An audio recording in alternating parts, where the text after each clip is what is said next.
Welcome back to Eerie Echoes, the place where the shadows of the Appalachian Mountains still whisper their darkest secrets.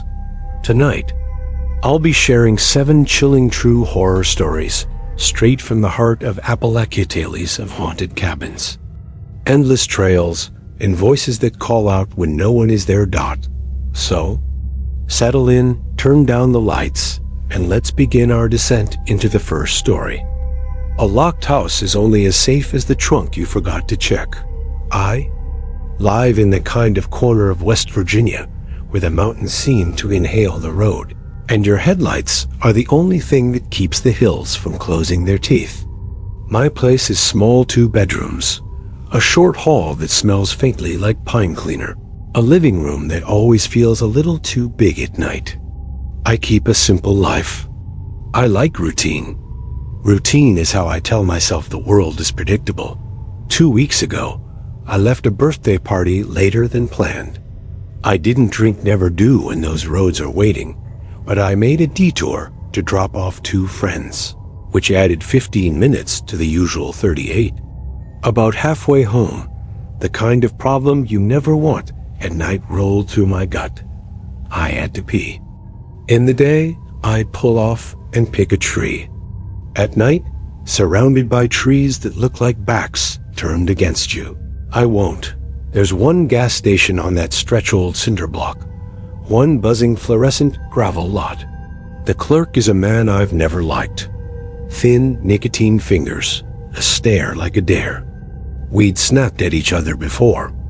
I told myself I'd be in and out in a minute as I walked past the counter. He lifted his chin at me, then gave a small, precise nod toward the glass. Not at me, past me, to my car. My first thought, he's twitchy or stretching. Second thought, there's no one else in here. Third, I've already decided to ignore this dot in the bathroom.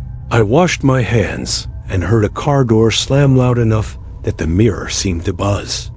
I rushed out. The lot was empty. My car sat under the weak light. No new vehicles. No one moving in the dark. The clerk was at the window, staring with a weird, flat patience. I told myself it was nothing. Acoustics, hinges, metal shifts at night, but the rest of the drive was uneventful, except for the way my heartbeat sounded like a second engine. I pulled into my garage, hit the button, watched the door ratchet down like a drawbridge. I did my ritual.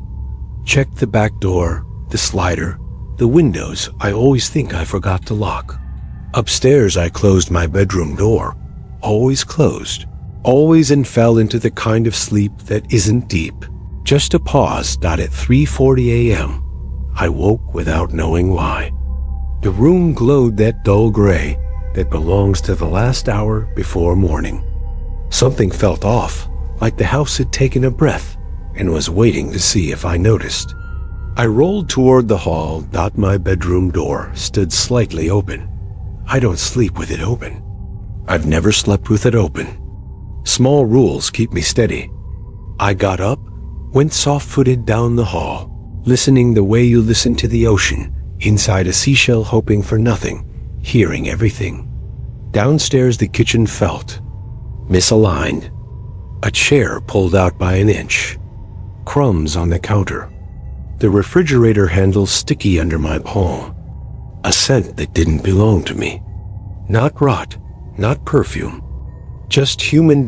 My gun lives in a little code box in the hall closet. My fingers stumbled the first time. The second time the lid popped and weight settled into my hand like an answer. I cleared rooms methodically. Half bath, laundry, office, pantry. The quiet wasn't right. It had an audience. The living room was last. I kept the light off, letting the street lamp slats through the blinds stripe the room in pale gray. That's when I saw him. A man in his 40s, asleep on my couch. Shoes off, breathing steady, mouth barely open. The way people sleep when they feel safe. I stepped close enough to smell soap turned sour and a faint gasoline ghost. I set the barrel against the soft spot at his temple. His eyes opened. No flinch. He looked at me like I was a commercial between acts. Calm, curious in a lazy way. "The police are on their way," I said, my voice steadier than I felt. "You're going to walk out now?" He blinked once, sat up, placed his feet gently on my rug, as if he didn't want to wake the house. He stood, crossed to the door, opened it, and stepped into the night. I closed it behind him and slid the deadbolt home. It sounded like truth. It felt like a lie. I didn't go back to sleep. I stood in the middle of my living room, gun hanging stupidly at my side, and tried to figure out how silence can feel used. The next morning a friend called, and when I told him, he made me replay the night from the party to the moment I found the man. The gas station. The clerk's nod. The slam. "Did you check your trunk?" He asked. It's amazing how one question can make a memory change shape. No broken window. No forced door. Alarm set. The nod at the station. The empty lot that might not have been empty. My headlights turning the rear glass into white glare when I glanced back. He didn't break in. He rode home with me. Why? Nothing was stolen. He didn't look homeless. Maybe he was high. Maybe worse. All I know is the clerk was watching too closely. And somewhere between his nod and that door slam, I stopped being alone. Now I check the back seat, then the trunk, then the space under the trunk liner where the jack lives. I wedge a chair against my bedroom door, not because it will stop anyone, but because wood drags when it's moved, and I need to hear it. Not every intruder wants your things. Some want your quiet. That's the theft you keep paying for. If your house can be breached by a nod and a hinge, imagine a campsite at 4 a.m. No walls, only trees, and the first sound is laughter with no mouth to own it. Sleep dies quickest when you hear a laugh and can't find the mouth. We picked Maine that year because none of us had hiked that far north. Me, Lillian, and Kevin 5 summers of trails behind us, a rhythm to how we move through the woods. But people don't always move with you. Kevin had been dumped 3 weeks earlier and was heavy with the kind of quiet that makes a tent feel smaller at night. We kept things light the first 3 days. Dumb stories.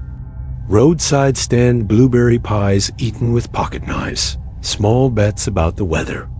On night 4, he was sunk. I had packed a small bottle of whiskey and promised myself I wouldn't use it. I used it. Lillian saw me pull it from the food bag and didn't say what she wanted to say. Kevin drank just enough to warm his edges. He laughed, finally. We sat by the coals longer than we should have. Our tents staked a few yards apart in a lumpy clearing. At 4 a.m., laughter woke me up like a hand on my chest. Not snickering, not a chuckle. Laughter sharp, breathy, wrong. I lay there for 3 seconds thinking Kevin. Then my tent unzipped and Lillian slid in, eyes too wide. "It's not him," she whispered. "Someone's out there." I grabbed my gun and stepped into the cold black. The forest had that soaked felt quality, sound swallowed and thrown back in odd angles. The laugh came again from somewhere left of camp too close, like words whispered into the shell of your ear. I pointed my light and caught only trunks and fog, white as torn cloth. Then the sound moved. Behind us or farther? It was impossible to fix. We're armed. I shouted. The laugh shifted higher, almost playful, then cut off. The silence that followed felt held, like the woods themselves were clenching.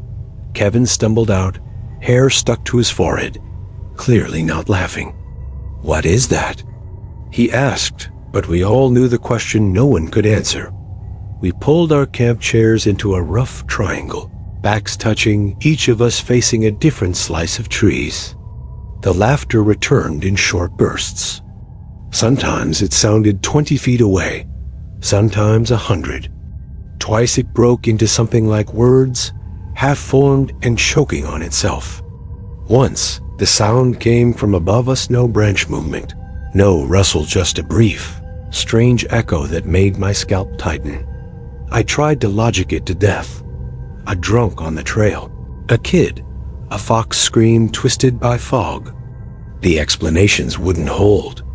The rhythm was deliberate. It wanted attention.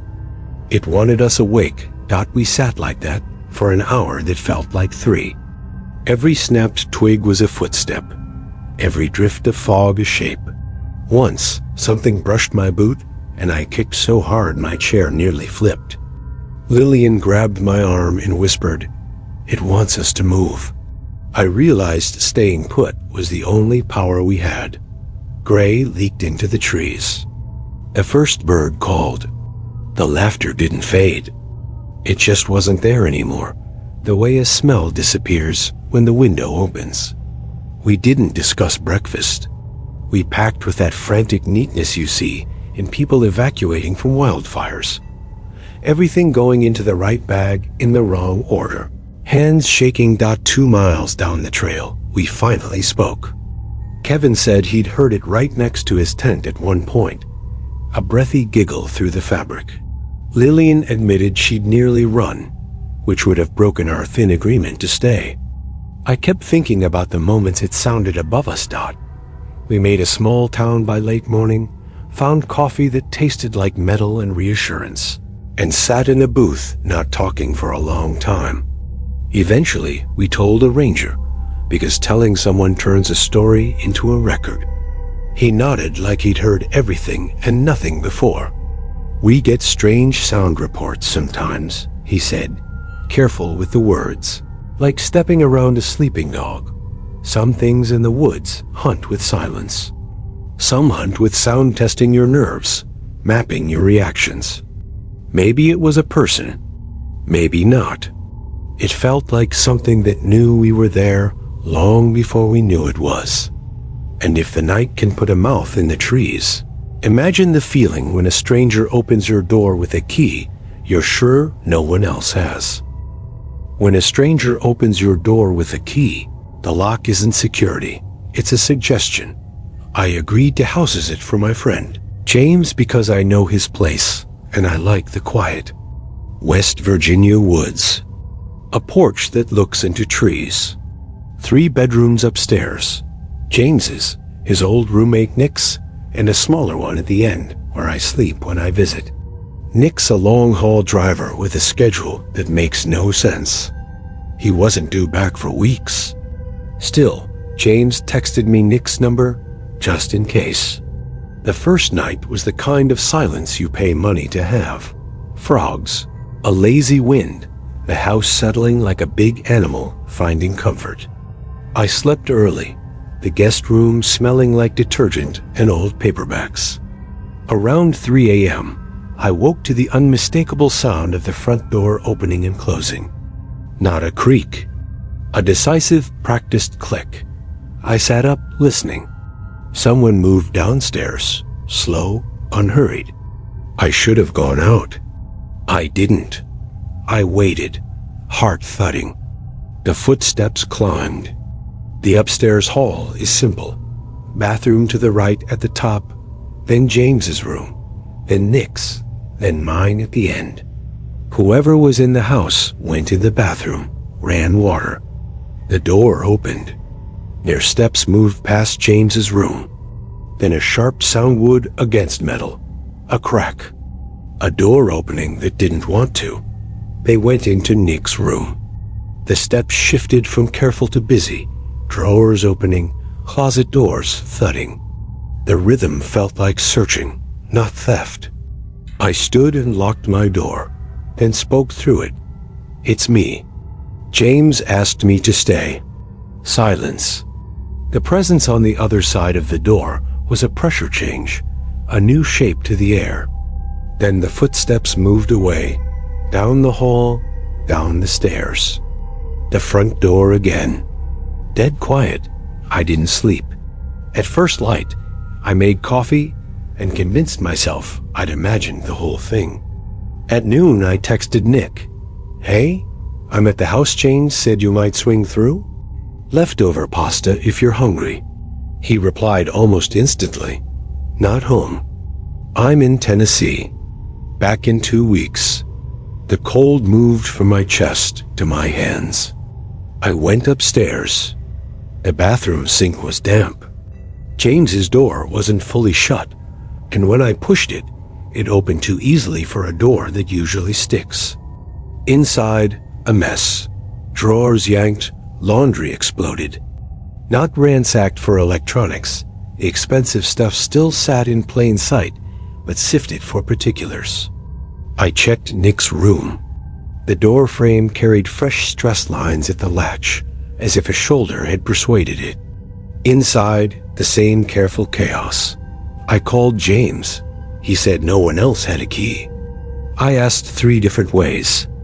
He said he'd call Nick. He did, then called back. No one should have a copy, he said. We talked through possibilities. A relative, a neighbor, that one time a contractor came. We changed the locks after that, he said. Remember? Here's what made it worse. Nothing obvious was missing. Nothing we could name. A search that took, at most, certainty. About what? A letter? A photograph? A small thing that proves a larger thing? I told myself not to be dramatic and decided to stay one more night. But when the light went, the house felt like a story I didn't remember writing. I moved a small dresser against my door. I dragged the edge of the futon to block the rest. It wouldn't stop anyone, but I'd hear it.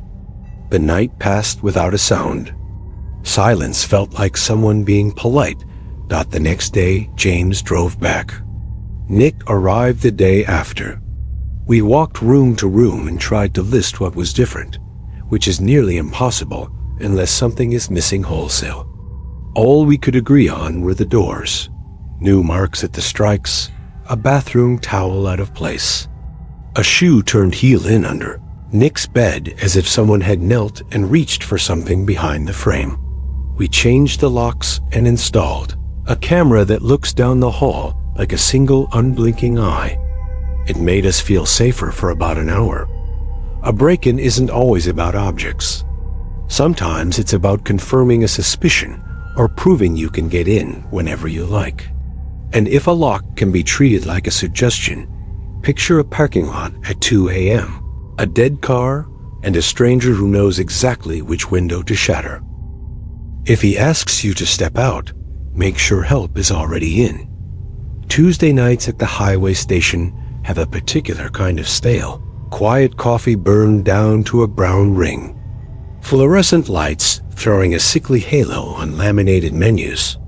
The clock behind the counter stuttering a second every few minutes like it's trying to catch up with itself. I liked the routine even if the place felt tired. I liked that I was never alone. Me up front. Whoever drew kitchen duty in the back, clattering fry baskets and bumping into the walk-in with a shoulder.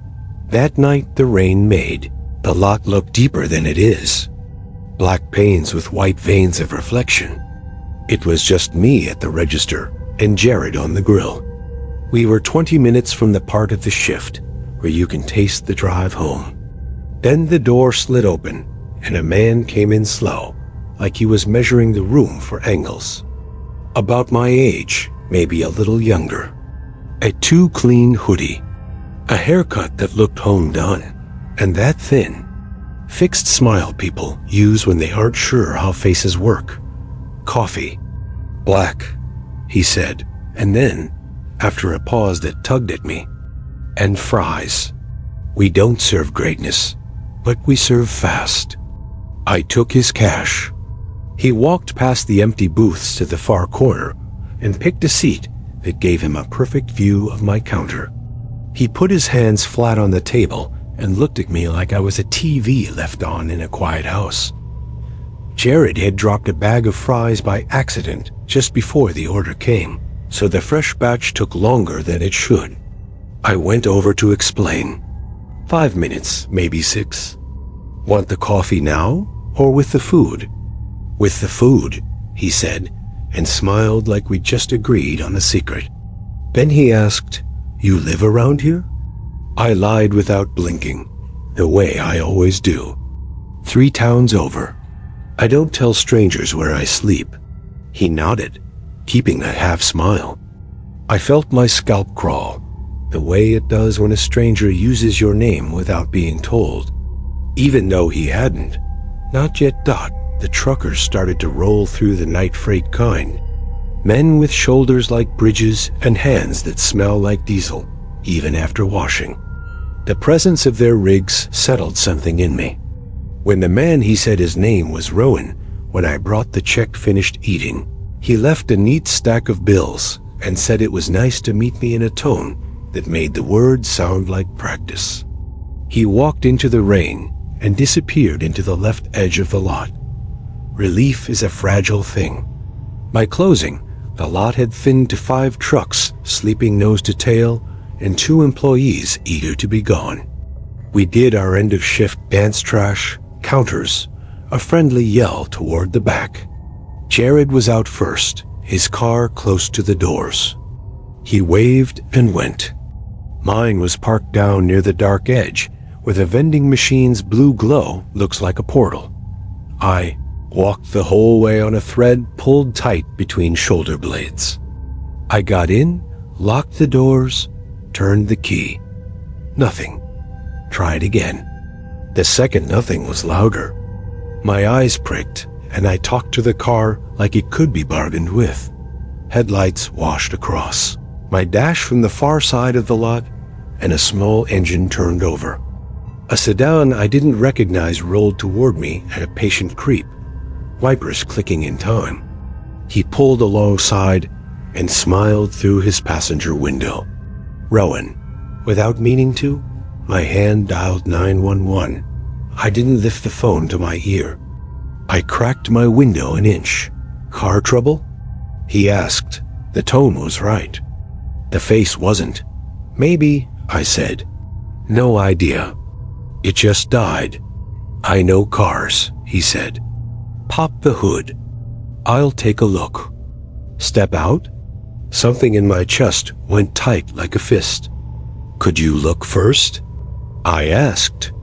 In case it's something simple.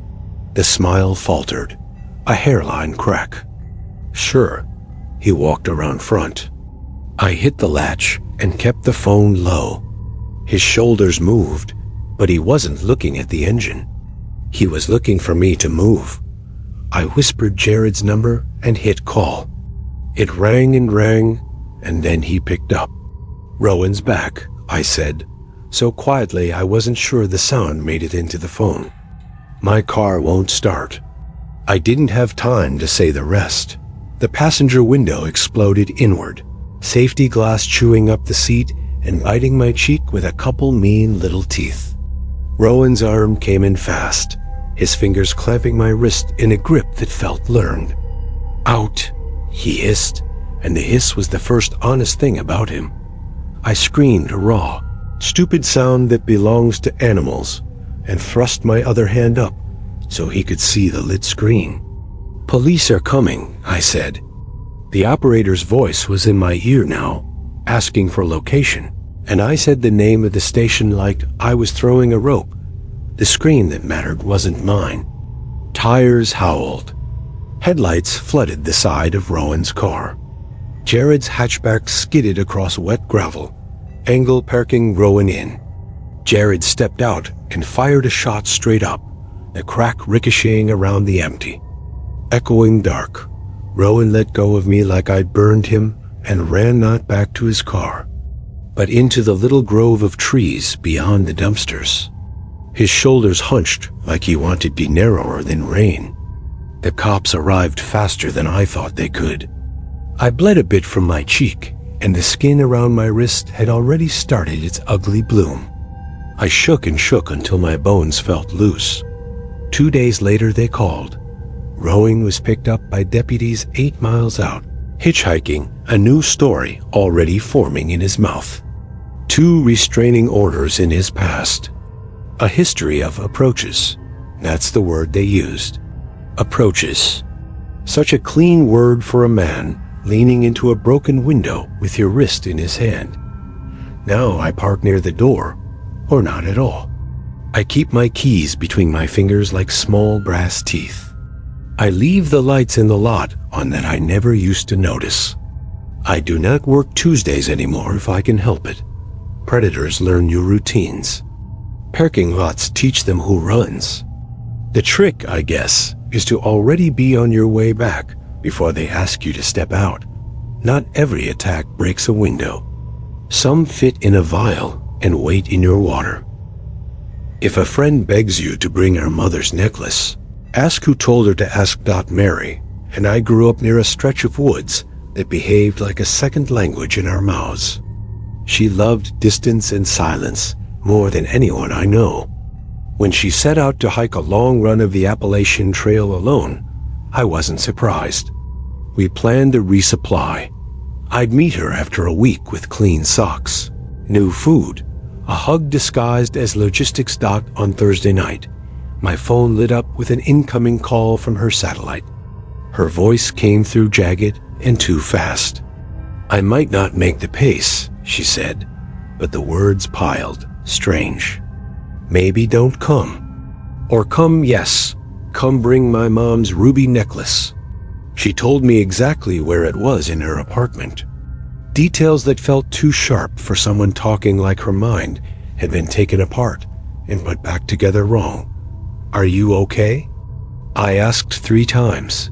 Fine, she said each time, then laughed, not happy, not even human. Just a sound that made my neck go cold and hung up. Saturday, I went anyway. I stopped at the police first, because worry looks better when you hand it to someone in a uniform. I told them what she'd said. I told them how she'd said it. They took notes like I was giving them the weather, thanked me, and said to keep them posted. Mary reached the meeting point exactly when she said she would. Sun on her face, a little drawn, like long miles do to you. We ate sitting on a stump, and she teased me for fretting. When I told her about the call, her eyes slid away. I don't remember it like that, she said, which is not the same as I didn't say it. She asked for the necklace. She put it on and touched it, thumb, rubbing the stone as if it could hum. We camped that night a few miles up, a soft shelf of pine needles and a ring of rocks, so old they had their own weather. Mary was fine at dinner, tired, funny, the way she is when she's earned her sleep. Then, like a switch had been thrown behind her eyes, she went blank, paranoid. Someone's been behind me for days, she said, and laughed in a way that made the hair over my ears try to stand up.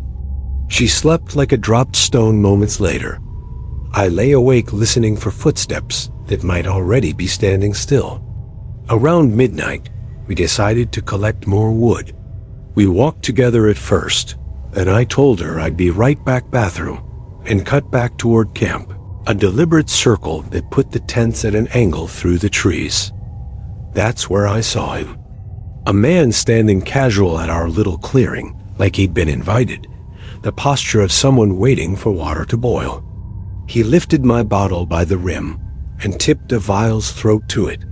Then he did the same to Mary's. No hurry, no nerves. He capped them, placed them back exactly where they'd been, and strolled away along a line of trees like he had a map we didn't. I didn't chase. I didn't shout. Fear loves noise. I starved it. I went to Mary and touched her elbow, so carefully she startled anyway. We did the only thing 2 people can do when their camp is compromised. We pretended we were staying. We talked out loud about how stupid it was to keep hiking in the dark. We zipped what we wanted into our packs and slipped away without ceremony, leaving the bottles exactly where they were. Footsteps followed us for an hour, the not trying to hide kind. steady and unbothered, never closing distance. Mary walked like a tuned wire. Dawn peeled the dark off the trail, and the footsteps were gone, or the day made them sound like wind. We reached a road, flagged a pickup, and explained in pieces because fear makes you tell stories out of order. At the ranger station, a deputy let something slip accidentally. "You're not the first," he said, then pinned his mouth shut like the words might run out if he didn't hold them. 3 similar reports, he finally admitted. Vials, bottles, no arrests. We didn't go back for our gear. The thought of a hand that had tipped a vial also pinching the zipper tabs on my tent made my stomach turn. Mary handed me the necklace in the parking lot. "Keep it until I want it back," she said, and her eyes were clear in a way they hadn't been for days. I keep thinking about the man's posture, how at ease he was, like the woods were his kitchen. How deliberate. How he poured like he had time, and then walked the exact line we would take when we ran. Some people don't need to break you to own your night. They only need a drop in a plan dot, and if poison is quiet, what do you call the sound something makes when it hits lake water at midnight? If you walk to clear your head, be ready to see something that won't clear out. The Smokies in early summer put a varnish on everything leaves with their own shine. Water fat with light even at dusk, the air thick enough to feel like someone humming under their breath. I was using a friend's cabin to let my nerves cool after family decisions that felt like being the oldest son in a house falling down. On the 3rd night, the walls began to press a little, so I took the short path to the lake, a soft 15-minute walk everyone insists is safe. The trail keeps you low in a damp scene where ferns do well. My headlamp made a tunnel. I cupped it in my palm as I broke into the small beach, letting the light leak out between my fingers so I didn't make a theater of myself. That's when I saw them. 3 figures in a narrow boat, black hoodies up, shoulders hunched against nothing. They were wrestling something over the gunnel big, awkward, heavy enough that the boat slewed, one of them grabbing at the edge to keep from going in. When my hand flinched, the light slipped. It made a brief white ribbon across the water, and one of the figures turned his head like a hawk. I killed the beam and went very still, my heartbeat trying to climb out through my throat. I watched him bring a phone to his ear. I couldn't hear words. I didn't need to. I backed up into the tree line and took the path at a pace that wasn't running.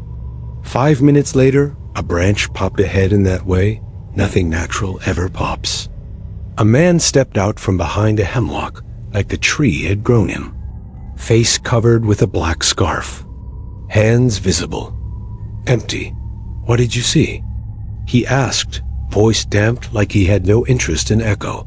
"I saw nothing," I said, bringing the gun I carry up into the space between us. My voice tried to shake. I pressed it still. "And if you let me pass, I'll keep it that way." He looked at the gun like it was a polite dog sitting at my heel. Then he lifted his hands higher, palms out, and stepped off the path, giving me enough room to move. "Careful," he said, almost amused. "It's dark." I kept the gun high and my feet steady while I slid by, my shoulder a yard from his. His cologne cheap spice scratched my nose.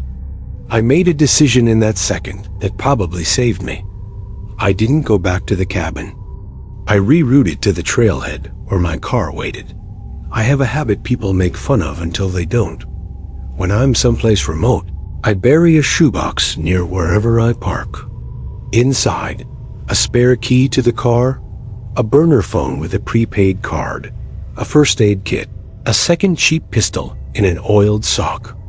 I got the idea from a documentary about a woman who survived because she'd cached water a mile from home for no good reason. I keep good reasons in the ground. I reached the car, knelt at the stump I'd marked with a small notch, dug fast with my hands, and got the box up. The key fit like a promise. The engine came alive with a sound I will always associate with mercy. I called the sheriff from the burner because paranoia and prudence rhyme when you say them right. Then I waited for my hands to stop shaking and drove Dot. At the cabin, the front door was still locked. The back wasn't. Inside, drawers had been pulled and persuaded. My pack lay on the floor like someone had emptied it and then decided the floor could keep it. They hadn't taken anything, not the little safe, not the TV that only gets 3 channels, not the food. A search, not a theft. A message that said, "We have the spare key to your night."